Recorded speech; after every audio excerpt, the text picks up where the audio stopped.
Praise the Lord. जिंदगी की कीमत को समझें। ये जो जीवन है ना, जो हमें दिया गया है, ये बड़ा अनमोल है। और आज मैं आपसे बात करना चाहता हूं, इसकी कीमत को समझें। इसकी कीमत शायद आज आप नहीं समझते, लेकिन तब समझता है इंसान जब यह जीवन खो जाता है। पिछले दिनों एक चीज बहुत वायरल हो रही है। हमारे पंजाब से एक फेमस सिंगर सिद्धू मूसेवाला की डेथ हो गई, और उसकी हर चीज, मैं आपको एक बात बताऊं, मैंने कभी उसका कोई गीत नहीं सुना, लेकिन एक बिलीव करना एक बात का, जब भी कोई चीज उसकी मेरे सामने आती है मैं रोने लग जाता हूं। नई नई चीजें, पता क्यों? क्योंकि जीवन की कीमत नहीं समझ पा रहे। 28 साल का एक लड़का छोटी सी उम्र में इतना कुछ कमा के दुनिया छोड़ के चला गया। उसके गाने, उसके जाने के बाद कोई ना कोई मेरे दिमाग में, जैसे मैं सुनता हूं जो कोई लोग उस चीज को वायरल कर रहे हैं, मैं इसीलिए आज का ये वचन आपके सामने लेके आया हूं। उसके फादर की हालत आपने देखी होगी, जब उसके जनाजे को लेके जा रहे थे, उसने अपनी पगड़ी उतार के एक बात कही, मेरा बेटा मुझे लौटा दो। बट इट्स नॉट, ये हो नहीं सकता यार, ये हो नहीं सकता। इसलिए अब ये जीवन जो आपको दिया हुआ है, इसकी कीमत को आज आप समझें, आज समझ के जाएं, आज इसकी बात को समझ के जाएं। तो जल्दी से वचन निकालेंगे, इब्रानियों की पत्री उसका 9 अध्याय 27 वचन, जल्दी। Hallelujah, thank you Jesus, thank you Holi spirit of God, thank you Holi spirit of Jesus. पवित्र आत्मा धन्यवाद, पवित्र आत्मा धन्यवाद। आपकी बाइबल में है इब्रानियों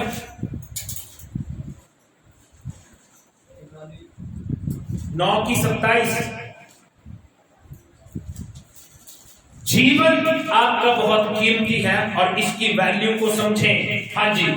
और जैसे मनुष्य के लिए एक बार मरना, बाइबल कहती है जैसे मनुष्य के लिए एक बार मरना और उसके बाद न्याय का होना नियुक्त है। उसके बाद न्याय का होना नियुक्त है। लोगों को आज एक चक्कर में डाल रखा है कि आज आप मर जाओगे, फिर कुत्ता बिल्ली बन जाओगे, उसके बाद बहुत सारी जुर्मियां भोगने के बाद फिर से इंसान बन जाओगे। लेकिन मैं आज ये क्लियर करना चाहता हूं, इंसान का रूप आपको एक ही बार मिला है। बाइबल कहती है एक बार मरना और उसके बाद न्याय का होना नियुक्त है। मेरे प्रियो, ये जीवन हमें एक ही बार मिला है और एक ही जीवन, एक ही देह मिली है। इस देह में रहते हुए हमें ये जीवन जीना है। एक ही जीवन है, इसके साथ जो हो सके अच्छा करो। वो बात बार बार मेरे दिमाग में आती है। वो बंदा बहुत ही भोला था और कहते हैं बचपन में लोग उसे बुली करते थे, सिद्धू मूसेवाले को, और उसकी शक्ल भी अच्छी नहीं थी, लेकिन वो कहता था कि मुझे मेरी सूरत अच्छी लगती है और मेरे माँ बाप को मैं पसंद हूं। और वो आज, मैं आपको बताऊं, वो आज ऐसे काम करके गया है, उसका नाम आपको नहीं पता है ना? उसका नाम पता है क्या था? शुभदीप। और उसका गोद था सिद्धू, लेकिन मूसा उसके गांव का नाम है, इसलिए उसे सिद्धू मूसे वाला कहा जाता है। उसके नाम से उस गांव की पहचान होती है। उस गांव को कोई जानता नहीं था, उसके नाम से उसकी पहचान होती है। आज उसने अपने गांव में कितने अच्छे काम किए हैं, इतने अच्छे अच्छे लोग हम जानते भी नहीं। मैंने पिछले दिनों एक पोस्ट भी शेयर किया था, मैं कहा यार मैं तेरा फैन भी नहीं हूं भाई, मेरे दिमाग से निकल, मैं तेरा फैन भी नहीं हूं यार, मेरे दिमाग से निकल जा, क्योंकि हर रोज हर बार उसकी बात मेरे दिमाग में आती है। You know why? क्योंकि वो जीवन ऐसा जी के गया 28 साल में, लोग आज उसे याद करते हैं। निग्रोज, उनको भाषा भी समझ में नहीं आती, वो रो रहे थे और क्राइंग। अंग्रेज, उनकी पार्टी में उसके सॉन्ग चल रहे हैं, उनको पता नहीं, समझ में नहीं आ रहा, लेकिन वो लोग कर रहे हैं। बात को समझो, वो एक जीवन, वो जो जी के गया है उसको लोग याद कर रहे हैं। इवन दो कि वो विश्वासी नहीं है, वो यीशु मसीह को नहीं जानता, आज यीशु मसीह के लोग कैसा जीवन जी रहे हैं। आज हमें ऐसा जीना है, ऐसा ना हो कि कल को हम मर जाएं और कोई कहे चंगा होया मर गया यार। अरे भैया, ऐसा जियो कि लोग आपको याद करें। मैं कहता हूं ऐसा जियो, ऐसा जियो कि छुट्टी हो जाए पूरी दुनिया में। नहीं, अभी मेरी वाइफ बता रही थी, हर साल इन्होंने डिक्लेयर कर दिया, इंडियन गवर्नमेंट ने, हर साल 29 में ब्लैक डे के नाम से मनाया जाएगा। 29 में। सी, एक नॉर्मल इंसान, अरे यू आर क्रिश्चियन, आप लोग मसीह हो, आप अपने जीवन के साथ कैसा व्यवहार कर रहे हो, आप अपने जीवन के साथ कैसे जी रहे हो। आज ये बात लेके जाइए कि एक ही जीवन है, इस जीवन को अच्छी रीति से जियो। मुंह बना के नाराज होकर कुछ नहीं मिलेगा। यू डोंट नो कल क्या होगा, आपको नहीं पता आपके साथ क्या होगा। कुछ ऐसा करो कि मरने के बाद इंसान ये कहे यार बड़ा दुख हुआ, ये व्यक्ति चला गया। लोग उसके मरने के बाद उसकी कब्र में जो उन्होंने बनाई है एक वो समाधि, उसके पास जा जाके लोग सेल्फीज ले रहे हैं, फोटोज खींच रहे हैं। क्यों? मरने के बाद उसको लोग याद कर रहे हैं। मैं आपको बताता हूं, आप भी अपने जीवन के साथ, आपके दिल में, आपकी जिंदगी में ना बहुत सारे रिश्ते होंगे, आपके जीवन में बहुत सारे रिश्ते होंगे। उनको संभालने की आदत डालो, उनको संभालने की आदत डालो। क्यों हम मुंह बना के घूम रहे हैं? क्यों हम किसी से नाराज हैं? क्यों अपने रिश्तों से नाराज हैं? एक इंसान को इतनी ऊपर ले जाना कि you are my everything, you are my brother, you are my sister, you are my friend, उसके बाद बॉडी खींच देना, नॉट अ गुड थिंग। बात को समझो, वैल्यू को समझो। इसका मतलब यह है कि हम लोग स्वार्थी लोग हैं। मैं आज आपको वचन में से बताऊंगा, वचन में से दुख होता है जब इंसान दुनिया छोड़ देता है। इसलिए आज बातें लेके जाना अपनी, आपको नहीं पता कल क्या होगा, तो इसलिए आज आप अपने जीवन को बेस्ट जियो। राइट, अच्छा करो कि लोग आपको याद करें। पिछले दिनों एक गाना भी आया था, मैं पूछ रहा था अपनी वाइफ से, जियो तो हर पल ऐसे जियो जैसे कि आखिरी हो। एक पल, हम लोग पता क्या कर रहे हैं, हम लोग सिर्फ प्रेजेंट लाइफ को जी रहे हैं। प्रेजेंट लाइफ में मुझे मानो ने कुछ बुरा कह दिया तो मेरे दिल में मानो के प्रति बुरी बात, बुरी छवि बन गई। अरे भैया, मानो ने कुछ अच्छा भी तो किया होगा जिंदगी में।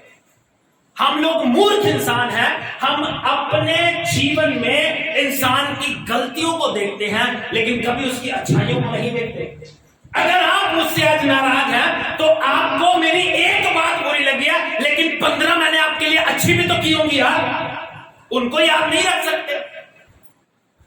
We need to understand। कल मैं एक छोटी सी स्टोरी पढ़ रहा था, एक बहुत पुराना, मैंने शेयर भी की थी फेसबुक पे। बहुत पुराना राजा था और उसकी एक आंख नहीं थी और एक टांग नहीं थी। तो उसने चित्रकारों को बुलाया और उसने कहा कि मेरे लिए एक अच्छी पेंटिंग जो बनाएगा उसे मैं इनाम दूंगा, बहुत सारा पैसा दूंगा। अब इंसान कहे कि यार एक बंदे की टांग नहीं है, एक आंख भी नहीं है, इसकी पेंटिंग कैसे बनाएंगे? सबने मना कर दिया। लेकिन एक बड़ा अच्छा पेंटर आया, उसने उसको कहा मैं आपके लिए पेंटिंग बनाऊंगा। जब उसने पेंटिंग बनाई तो उसने क्या क्रिएशन की, उसकी रानी छत के ऊपर खड़ी है, उसके बाल लटक रहे हैं और वो उस बालों से ऐसे उसकी आंख ढक गई। अंडरस्टैंड? दूसरी तरफ घोड़े पे बिठा दिया और उधर वाली टांग उसकी दिख ही नहीं रही। राजा वॉज इम्प्रेस्ड, राजा बहुत खुश हो गया। लेकिन उसके नीचे एक आप जब बचपन में पढ़ते थे तो एक बात आपकी लाइफ में आती थी, मोरल ऑफ द स्टोरी। तो लास्ट में मोरल ऑफ द स्टोरी क्या लिखा हुआ था, वो मेरे लिए अट्रैक्टिव बात थी कि आओ हम दूसरों की कमियां छोड़ के उनकी अच्छाइयों को ग्रहण करें।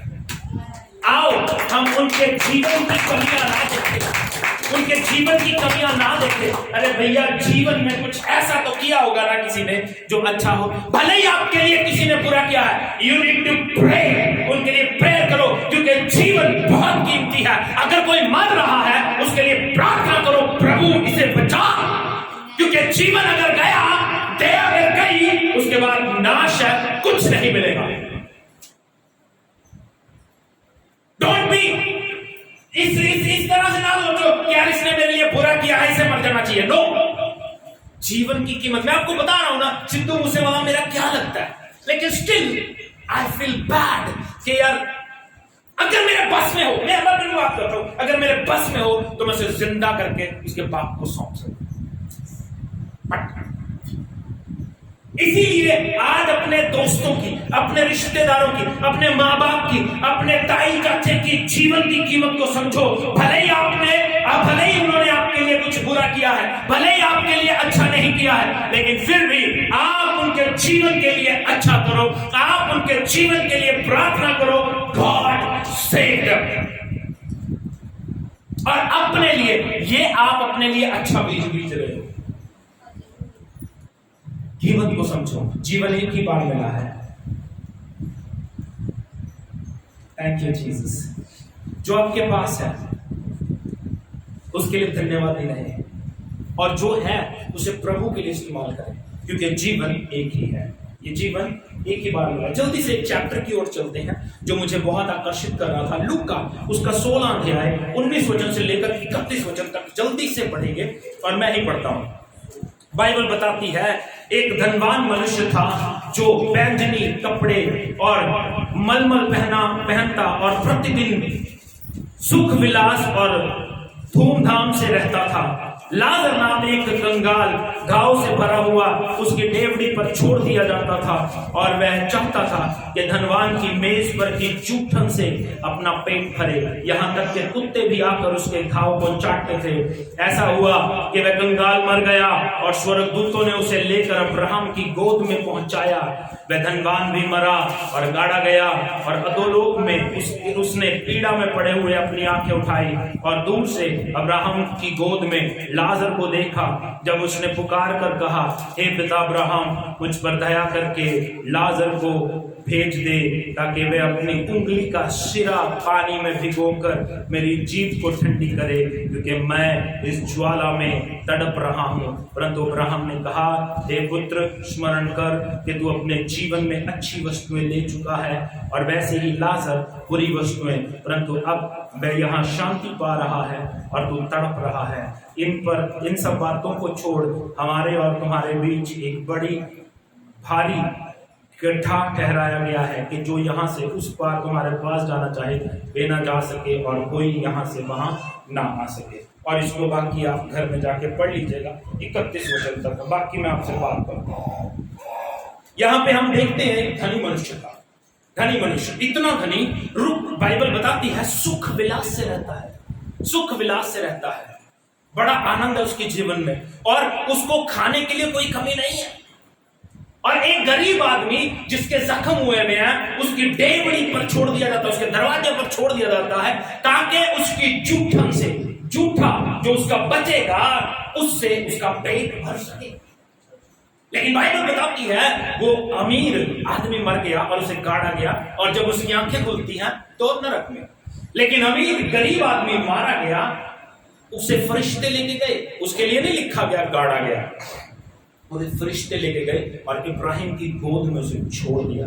तब उसको याद आता है। मेरी बात समझने की कोशिश करना, मेरी बात समझने की कोशिश करना। ये धनी मनुष्य की कुछ अवगुण बताता हूं मैं आपको, धनी मनुष्य के कुछ अवगुण जो यहाँ पे मेरे पास प्रभु ने सुबह सुबह मुझसे बातें की, अमेजिंग बातें। तब मुझे कंफर्म हो गया कि यही टॉपिक है। मेरे दिमाग में कुछ और घूम रहा था, वो टॉपिक मैंने माइंड को लिखवाया भी था, उसके बारे में शायद नेक्स्ट वीक बात करेंगे। मैं आपको बताना चाहता हूँ, धनी के अंदर एक बुराई थी, He was not helpful। वो मददगार नहीं था, वो मदद करने वाला अरे भैया, उसकी मेज पे पता नहीं कितने प्रकार के पकवान बनते थे, फिर भी बाहर बैठे व्यक्ति को जूठा खिलाता था, उसकी प्लेट में से जो बचेगा उसको खिलाता था। बाइबल बताती है धनी नरक में आंखें खोलता है, और इब्राहिम उसे कुछ बातें बोलता है कि तू अपने जीवन में सुख पा चुका है। इसकी बात को समझना, इसका मतलब ये नहीं है कि अमीर जो सुख पा रहा है वो नरक में ही जाएगा। इट्स नॉट कंफर्म, ये कंफर्म नहीं है। लेकिन एक बात है, अमीर को अपना पैसा यूज करना आना चाहिए। मैं आपको बताता हूं एक स्टोरी, मैं जल्दी से शेयर कर लूंगा। मैं आपको बता दूं, एक व्यक्ति था, बहुत अमीर था, और उसने बहुत सोचा कि यार मैं अपने, लोग कहते हैं कि अपना पैसा साथ में नहीं जाता, तो मैं ऐसा व्यक्ति ढूंढूंगा जो मुझे मेरा पैसा मेरे साथ ले जाने में मदद करे। ओके, तो उसने दुनिया में ये अनाउंस करवा दिया। बहुत सारे लोगों ने बहुत कुछ बताया, लास्टली पता चला कि कोई भी अपना पैसा, अपनी मनी साथ में ले जा नहीं सकता। तब मेरे जैसा भोला व्यक्ति जिसे दुनिया की नॉलेज कम होती है, वो उसके पास गया और उसे जाके कहता है, मैं आपका धन आपके साथ ले जाने में मदद कर सकता हूं। तो उसने क्या कहा उसने कहा ये जो पैसा है इसको दान करने की आदत डाल। जब तू इसको दान करेगा, जब तू इसको लोगों को बांटेगा, तब ये जो तेरा धन है स्वर्ग में इकट्ठा हो जाएगा। अंडरस्टैंड? ये जो भले काम है, तो इसका मतलब क्या है? आप हेल्पफुल बने यार, आप मददगार बने। आपके पास अगर कुछ है, ऐसे भी लोग हैं जो अपनी पूरी संपत्ति, कुछ लोग ऐसे यार, दे वर नॉट बिलीवर। अफसोस की बात पता क्या है? वो लोग विश्वासी नहीं है। नाना पाटेकर आज भी एक ही कमरे में रहता है अपने माँ बाप के साथ और अपनी पूरी जो संपत्ति है चैरिटी में देता है। आज भी कोई बहुत बड़ी हवेली नहीं बनाई उसने। बिल गेट्स दुनिया का सबसे अमीर आदमी, आजकल तो उससे ऊपर है वो फेसबुक वाला, क्या नाम है उसका? चलो जो भी है वो अमीर है। लेकिन बिल गेट्स क्या करता है? बिल गेट्स आज भी पुरानी गाड़ी चला रहा है, आज भी पुराने घर में रह रहा है। I don't know they were doing charity और नॉट, मुझे नहीं पता, लेकिन मैं आपको बताना चाहता हूं, डू बेस्ट, कुछ अच्छा करो। अगर कोई भूखा है उसे खिला दो यार, अगर कोई प्यासा है उसे पानी पिला दो यार। ये आपकी चैरिटी आपके साथ जाएगी। ये व्यक्ति हेल्पफुल नहीं है, इसको दिख रहा है एक व्यक्ति बाहर मेरा जूठा खा रहा है और टेबल पे इतने खाने पड़े हैं, मैं सारे नहीं खा सकता, ये उसको अपने साथ नहीं बिठा सकता, तो एटलीस्ट अपने पास बुला के, बाहर बाइबल बताती है कुत्ते उसके घाव चाटते थे। अरे इसके पास इतना पैसा है, ये उसका इलाज करवा सकता है, लेकिन वो नहीं करवा रहा। आज हमारे पास भी ऐसे लोग हैं जो दूसरे को दुख में देख के दुखी नहीं हो रहे, दे वर हैप्पी, बहुत कुछ हो रहे हैं कि वो उदास है, वो निराश है, बीमार है।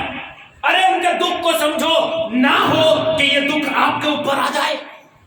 समझो उसकी प्रॉब्लम को, समझो ये जीवन एक ही बार मिला है। अगर ये जीवन मुझे एक मिला है तो जो बीमार है उसे भी एक ही मिला है।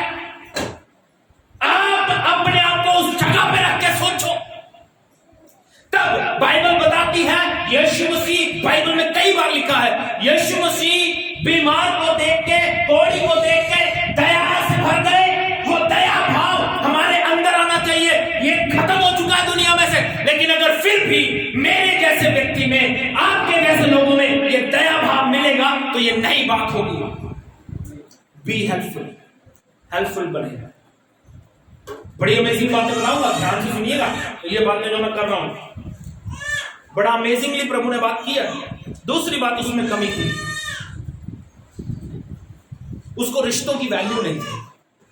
उसको रिश्तों की वैल्यू नहीं थी। कैसे पता चलता है? बाइबल बताती है वो अकेला, उसका कुछ नहीं लिखा हुआ, वो अकेला मेज पे बैठता है। इसका मतलब उसकी कोई पत्नी, भाई बंधु, रिश्तेदार उसके साथ नहीं रह रहा। अंडरस्टैंड? इसका मतलब उसको रिश्तों की वैल्यू नहीं है, उसको रिश्तों की वैल्यू नहीं है। आज मैं अभी भी बोल रहा था ना, रिश्तों की वैल्यू लोगों को नहीं होती। आज उनको रिलेशंस की वैल्यू नहीं है। पता नहीं उनको किस बात का घमंड है। उनको यारी दोस्ती, फ्रेंडशिप, रिश्तों की कोई वैल्यू नहीं है। अभी मैं आपको बताता हूं, फिर वही बात मूसा साथ आ जाता है। कहते हैं कि उसके दोस्तों ने ही उसको मरवाया है। कोई वैल्यू नहीं है रिश्तों की। क्या मिला होगा? एक 28 साल का ये जीवन। अरे भैया, अरे मैं ये कहता हूं, मतलब अगर तुम पहली बात तो करना नहीं चाहिए, लेकिन अगर कुछ बुरा करना भी चाहते हो यार, टांगे तोड़ दो, सर फोड़ दो, हाथ तोड़ दो, जिए तो सही बंदा। यार मार हो गई, दोस्तों ने ही मरवा दिया। कहते हैं आई डोंट नो, निकल के क्या आएगा मुझे नहीं पता, निकल के क्या आएगा मुझे नहीं पता, लेकिन रिश्तों की वैल्यू को समझो, क्योंकि जब आपके रिश्ते आपसे दूर हो जाएंगे तब आपको वो जरूर याद आएंगे। इसलिए आज इनकी कीमत को समझो।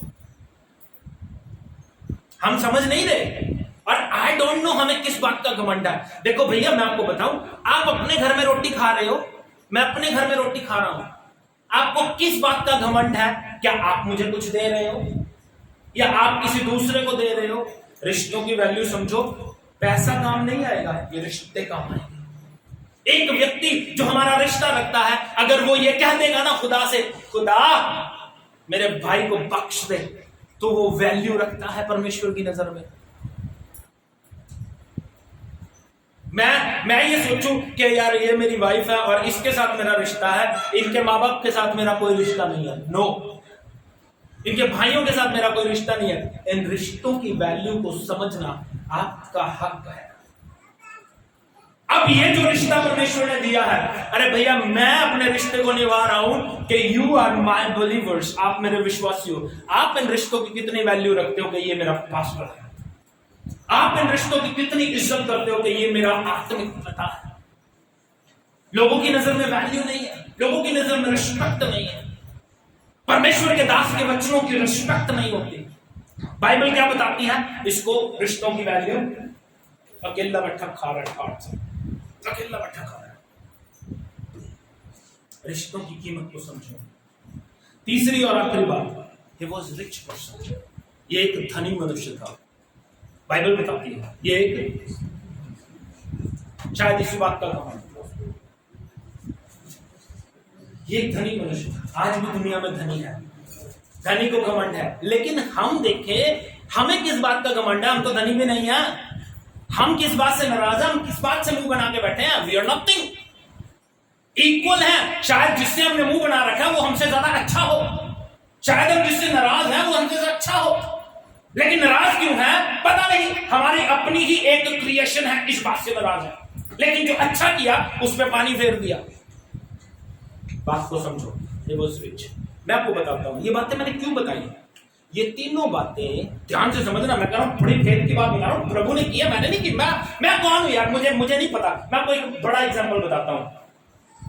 कहीं हमारे बाबू जी ने, राजकुमार जी ने मेरा वचन सुना होगा, शायद उन्होंने एक गद्दी मीटिंग अटेंड किया, तो उन्होंने सोचा कि ये अच्छा बोलता है, इनको हम एक पार्टी में मौका दे देते हैं। वो मुझे एक पार्टी में ले गए, घर पे ही थी, तो वो एक्सपेक्ट कर रहे थे कि मैं कुछ वचन पॉलिटिकल पार्टी के लिए बोलूं, लेकिन बिलीव करो कि मैं एक शब्द नहीं बोल पाया। मुझे बोलना आता है, मुझे बोलना। अगर आप मुझे कहो कि मैं दुनियावी संस्थाओं में कहीं पे बोल दूं, आई कैन नॉट स्पीक। ये परमेश्वर का वचन है, ये मैं बोल्डली बोल सकता हूं, क्योंकि बोलने वाला मैं नहीं, परमेश्वर का आत्मा है। इसको प्रेजेंट करने का काम परमेश्वर की आत्मा का है। अब मैंने बताया उसके अंदर 3 कमियां थी, और ये जो तीनों कमियां थी ना, इसको मरने के बाद याद आई। और ये जो तीनों बातें थी ना, इसको मरने के बाद समझ में आई। बात समझ रहे हो? इसको मरने के बाद, और बाइबल कहती है जीते जी हम आराधना कर सकते हैं, मरने के बाद समझ में आई तो किसी काम की नहीं। क्या बताता हूं, बाइबल बताती है जब इसने आंखें उठा के देखा, गरीब लाजर इब्राहिम की गोद में है, और क्या कह रहा है? क्या कह रहा है? कहता पिता लाजर को क्या, अपनी उंगली का कोना भिगो के मेरी जीभ ठंडी कर दे, क्योंकि मैं यहां पे तड़प रहा हूं। अरे भैया, जब वो तेरी डेवड़ी पे तड़पता था तब तुझे दिखाई नहीं दिया? जब वो भूखा जख्मों से भरा हुआ डेवड़ी पे तड़प रहा था तब तुझे दिखाई नहीं दिया? आज उसको समझ में आया कि हेल्प करनी चाहिए, क्योंकि मुझे हेल्प की जरूरत है। मरने के बाद समझ में आ रहा है We need to be helpful।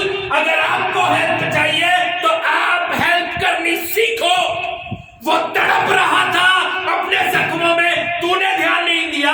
आज तेरी उंगली चाहिए तुझे, ताकि तुझे वो सेक से वो बचा सके जिसे तूने नहीं बचाया।